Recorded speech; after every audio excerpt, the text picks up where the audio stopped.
इस बार राजनीति में बहुत बड़े बड़े बदलाव देखने को मिलेंगे। यहाँ तक कि सत्ता परिवर्तन के भी बहुत बड़े परिवर्तन दिखाई देंगे। और शीर्ष के कुछ लोग मैं नहीं चाहता हूँ, फिर भी जो ग्रहों की स्थिति बता रही है कि उनको इस लोक से जाना पड़ सकता है। क्या बात करी महाराज आपने जी। और ये क्षति हमारे देश को हो सकती है, लेकिन हमारा हिंदुस्तान बहुत प्रबल है और हमेशा इसको मैं बोलता हूँ कि रत्नों की खान है हमारा देश जी। बहुत सारे नए लोग, नए चेहरे आपको राजनीति में भी दिखेंगे और बड़े बड़े स्तर पे भी दिखेंगे। जो बड़ी बड़े बिजनेस आइकॉन्स हैं ये भी परिवर्तन होंगे। बहुत सारे नए बिजनेस उभर के सामने आएंगे। महाराज जी, जो विशिष्ट समुदाय के लोग हैं जो सफल हैं, उनकी कुंडली और या जो कमज़ोर वर्ग है उनकी कुंडलियों में ऐसा क्या देखने को मिलता है कि जिससे ये लगता है कि ये सफलता के योग बनाते हैं और ये असफलता के? देखिए, मैं अभी तक शायद गिनती नहीं है, लाखों कुंडलियां देख चुका हूँ जी। और अब मैं जब कुंडली उठा के देखता हूँ तो वो अंक मेरे से बात करते हैं कि ये अंक इस जगह पे है तो मैं इस जातक को क्या अच्छे परिणाम दूंगा या क्या इसको नुकसान कर सकता हूँ। मेरे को काय से शांति करी जाए जिससे मैं इसके ग्रहों को प्रबल कर सकूं। मतलब ये मैं अपने आप में देखने के बाद ये अद्भुत चीज़ मेरे को ईश्वर की तरफ से गॉड गिफ्ट मिली है कि अंक मेरे से बात करते हैं, ग्रह मेरे से बात करते हैं कि हमारी स्थिति ऐसी है। अगर कुंडली में धन योग नहीं है तो क्या कुछ उपाय कर लेने मात्र से ऐसा संभव है कि उसके पास भी धन आना शुरू हो जाए? क्यों नहीं है। 9 के 9 ग्रह हमें धन देते हैं जी। कोई सा भी ऐसा ग्रह नहीं है जो हमें धनवान नहीं बना सकता है या कुबेरपति नहीं बना सकता है। आपको अपने प्रारब्ध में और अपने द्वारा क्रिया करने के, मतलब ग्रह को मित्र के रूप में बिल्कुल देखा जा सकता है और मित्रवत बनाया जा सकता है। जैसे बहुत सारी कुंडलियों में बुद्धादि योग या राजयोग या गज योग होता है और कईयों में नहीं होता है। अब हम कई बार इसको कहते हैं डबल इंजन की गाड़ी बनाना जी, जिसमें योग नहीं है। तो उसमें कौन से ग्रहों को जोड़ के हम वो योग तैयार करें जिससे वो व्यक्ति को धन लाभ होना शुरू हो जाए।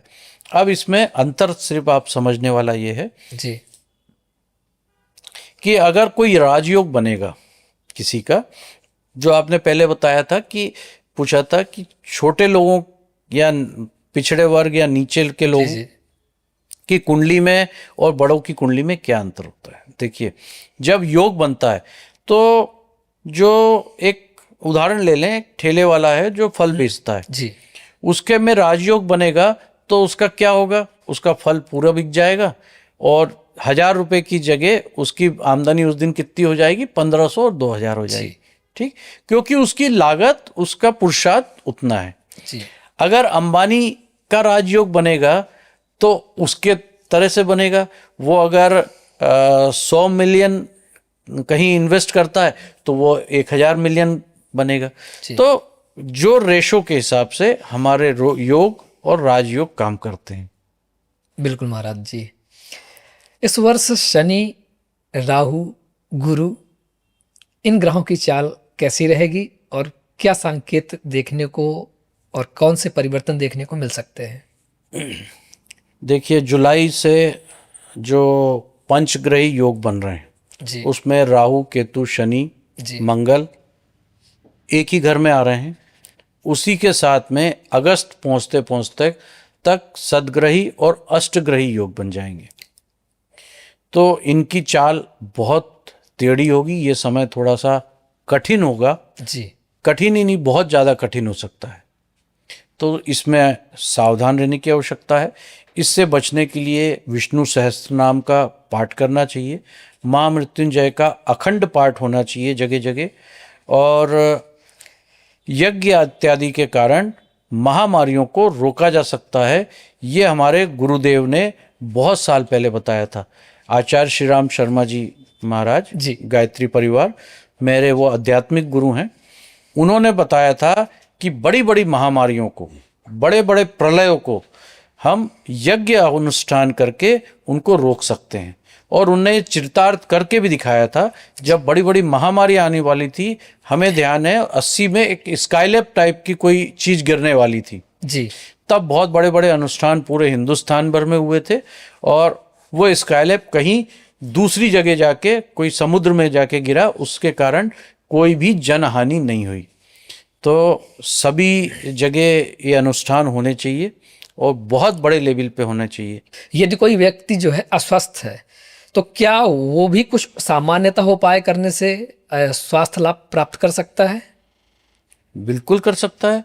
अगर कोई व्यक्ति लगातार उसकी स्थिति गंभीर बनी हुई है या रोगग्रस्त है या उनके परिवार में बार बार रोग आ रहे हैं, ये दोनों तीनों चीज़ें एक साथ होती हैं और इसमें धनहानि होती है और कर्ज तक की समस्या हो जाती है कि व्यक्ति कर्ज लेके भी उस बीमारी को दूर करने की कोशिश करता है। उसके लिए एक तो महामृत्युंजय मंत्र का जाप करना चाहिए, पहला। दूसरा, नमः शिवाय नमस्तुभ्यम जी। मंत्र का भी जाप किया जा सकता है। जी। दूसरा, घर की साफ सफाई तो बहुत आवश्यक है। ध्यान प्राणायाम बहुत आवश्यक है इस समय में। और दूसरा जो एक उपाय हम बता रहे हैं, ये लगातार 21 दिन अगर आप कर लें तो रोग अपने आप घर से समाप्त हो जाते हैं। उसमें आपको रोज शाम को अपने घर जो भी आप आरती करते हैं देवी देवताओं की, वो करने के बाद में एक कटोरी में थोड़ा सा कपूर, सौंफ, 2 इलायची, 2 लौंग और थोड़ा सा गूगल जला के पूरे घर में इसका धुआं घुमा दीजिए। रोग धीरे धीरे खत्म हो जाएंगे।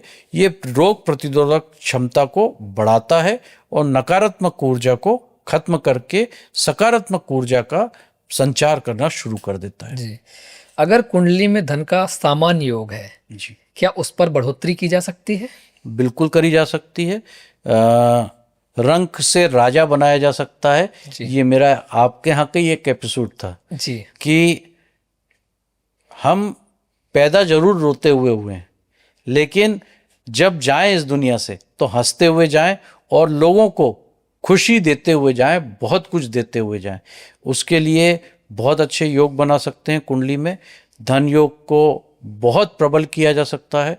कुछ उपाय, कुछ प्रयोग, मैं रेमेडी या टोटका इसलिए नहीं बोलता हूँ कि किसी को जब कई हजार बार कोई उपाय कर लिया जाए तो वो एक प्रयोग हो जाता है। तो वो प्रयोग बोलता हूँ मैं। ऐसे हम बहुत से लोगों की कुंडली देख के उनको विशेष प्रकार के प्रयोग कराते हैं और आप देखेंगे हजारों लोग इससे लाभान्वित हुए हैं। हिंदुस्तान ही नहीं, हिंदुस्तान के बाहर भी आज लोग आपके माध्यम से हमें देखते हैं और उसका लाभ उठा रहे हैं और बहुत अच्छे उनके कमेंट्स आते हैं। पढ़ के बड़ी प्रसन्नता होती है जब कि आपके द्वारा उपाय करने के 2 महीने के अंदर ही हमारे इतने अच्छे योग बन गए कि जो हमारे कार्य नहीं बन रहे थे वो कार्य बनने लगे। और बहुत अच्छे, मतलब वो प्यार जो है वो हमारी फीस है जी। जो उनका स्नेह मिलता है वो हमारी दक्षिणा हो जाती है। जी महाराज जी, यह वर्ष किन राशि के व्यक्तियों के लिए धन योग बना रहा है? ये वर्ष चंद्रमा के लिए बहुत अच्छा बना रहा है जी। और चंद्र से संबंधित राशियां, मतलब जो भी हैं जी। उनके लिए बहुत अच्छा बना रहा है। राशि के हिसाब से देखें तो सिंह राशि के लिए बहुत अच्छा रहेगा, कुंभ राशि के लिए बहुत अच्छा रहेगा, वृश्चिक राशि के लिए बहुत अच्छा रहेगा और मीन राशि के लिए भी बहुत अच्छा रहेगा। इसके अलावा कुछ राशियां हैं धनु, मेष, इनके लिए थोड़ा सा चुनौतीपूर्ण रहेगा लेकिन समय बहुत अनुकूल रहेगा इनका। महाराज जी, एक प्रश्न और है हमारा आपसे कि जो आज लोग जन्म दिवस को पाश्चात्य सभ्यता के रूप में मनाने लगे हैं, तो वो जो हमारा संस्कृति सनातन वाली थी उसमें क्या जन्मदिन को मनाए जाने के लिए नियम थे और किस तरीके के उपाय किए जाते थे? देखिए, सबसे पहले तो 16 संस्कार की अगर हम बात करें, जी उसमें जन्म उत्सव संस्कार माना गया है, जी उसको संस्कार बोला गया है, जी क्योंकि जन्म हमारा जो हुआ है वो किसी कार्य हेतु हुआ है। जी ठीक, और इतना महत्वपूर्ण है ये जन्म, और उसको आज के समय में हम पाश्चात्य युग में पहुंच गए, जैसे उसको बड़ी फुर्ती के साथ मनाते हैं। मैंने कई जगह देखा है जन्म उत्सव पे जो दोस्त लोग केक मुंह पे लगाते हैं, हाँ जी उसको मारते हैं। ये हमारा प्राकट्य दिन है, हमारा अवतरण हुआ है। इसको समझने वाली बात है जी कि ये कितना महत्वपूर्ण है। आज हम पैदा हुए हैं, आज यहाँ बैठे हैं, इसका मतलब हमारा जन्म कभी कभी हुआ है। जी। वो उस दिन को हमें उत्सव मनाना चाहिए, और हम आज उसको क्या कर रहे हैं, कितने गंदे तरह से मना रहे हैं। कई बार परिवार के लोग जन्मदिन के दिन होटल में जा रहे हैं, शराब की पार्टियां हो रही हैं, मांसाहार की पार्टियां हो रही हैं, फुअरता से डांस हो रहे हैं। ये हमारी संस्कृति ना हमारी प्रकृति है। हमारी प्रकृति जब हम बोलते हैं तो हमारे शरीर की प्रकृति की बात करते हैं। जी हमारे शरीर की प्रकृति इस तरह को एक्सेप्ट नहीं करती है। हम इसी को एक बहुत अच्छे संस्कार के रूप में बनाने जा रहे हैं, जो कि 2026 में इसको आंदोलन का रूप भी लेंगे हम, जी कि प्रत्येक व्यक्ति को अपने जन्मदिन के दिन 1.25 लाख जीव को भोजन कराना चाहिए। जी बाद में लोग कहते हैं कि हमारे जीवन में कठिनाई आ रही है, धन की कमी हो रही है, विवाह नहीं हो रहा है, विवाह में अड़चनें आ रही हैं, शरीर में स्वस्थ नहीं है। ये सब हमारे गलत आचार विचार व्यवहार के कारण है। जब हम जन्मदिन के दिन 1.25 लाख जीव को भोजन कराएंगे, जिसमें जलचर होंगे, मछलियों को भोजन कराना है, जी पंछियों को भोजन कराना है, चींटियों को भोजन कराना है, और गाय को, कुत्ते को, इंसान को, जब हम इन सब को भोजन कराएंगे, इनकी जब आत्मा तृप्त होगी इन जीवों की, वो हमें आशीर्वाद देंगी। अब जैसे अलग अलग हम बात करते हैं, तो चींटियों को मीठा खिलाने से धन की हानि रुक जाती है, मछलियों को दाना डालने से घर परिवार में जो खराब समय आने वाला है वो रुक जाता है। अगर हम पंछियों को दाना खिलाते हैं तो हमारे ऊपर से कर्ज की समस्या खत्म हो जाती है। अगर हम कुत्ते को खाना रोटी खिलाते हैं तो हमारे राहु केतु शनि शुद्ध हो जाते हैं। हम गौ माता को अगर उस दिन खाना खिलाते हैं तो हमारे 9 की 9 ग्रह स्वस्थ हो जाते हैं। तो जन्मदिन को एक उत्सव के रूप में मनाएं।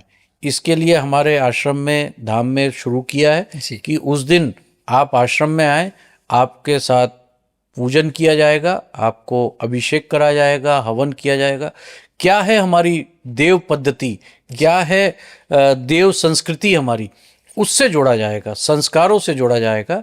उसमें सारे मित्र, सारे रिश्तों के साथ आप आइए।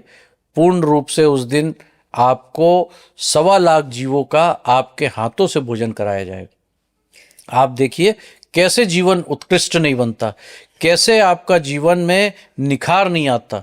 आप जो तरक्की चाहते हैं, वो जो रुकी हुई हैं, वो कैसे चालू नहीं होती हैं। इसके ऊपर हम बहुत काम कर रहे हैं, और 2026 हमारा ये टारगेट रहेगा कि हिंदुस्तान तो है, हिंदुस्तान के बाहर भी जो लोग जन्मदिन मनाते हैं, वो जन्मदिन को जन्म उत्सव बनाएं, जन्म रात्रि ना बनाएं।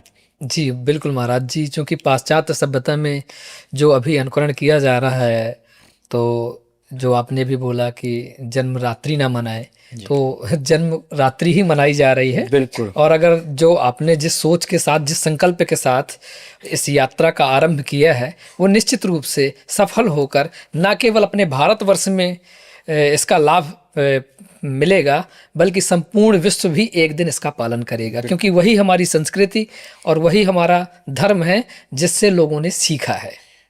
क्योंकि मैं युवाओं को हमेशा बोलता हूं जी। कि ये हमारे भटके हुए देवता हैं, जी और अगर ये अपने भटकाव से सही मार्ग में आ जाएंगे तो देश की क्या विश्व की उन्नति हो जाएगी। जी।